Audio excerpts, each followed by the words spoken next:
bilirsən. Sən onu bağbansız bir bağdan soruş, meyvəsiz ağacdan, susuz çəməndən, gövdəsindən sınmış budaqdan soruş.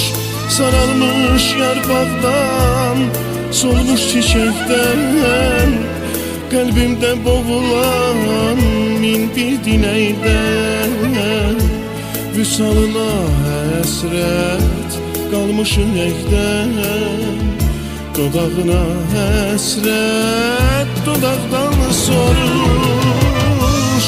Saralmış yarpaqdan, solmuş çiçəkdən, qəlbimdə boğulan min bir diləkdən, vüsalına həsrət qalmış ürəkdən, dodağına həsrət dodaqdan soruş.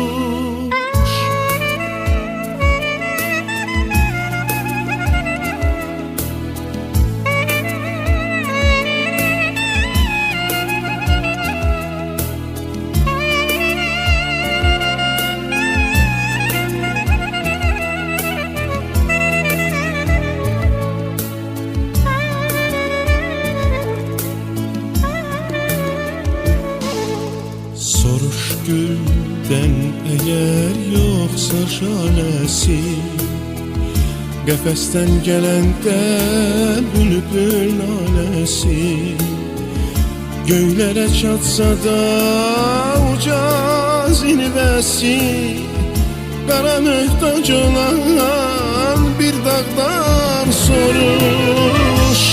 Saralmış yarpaqdan, solmuş çiçəkdən, qəlbimdə boğulan min bir diləkdən, vüsalına həsrət qalmış ürəkdən, dodağına həsrət dodaqdan soruş. Saralmış yarpaqdan, solmuş çiçəkdən, qəlbimdə boğulan min bir diləkdən, vüsalına həsrət qalmış ürəkdən, dodağına həsrət dodaqdan soruş.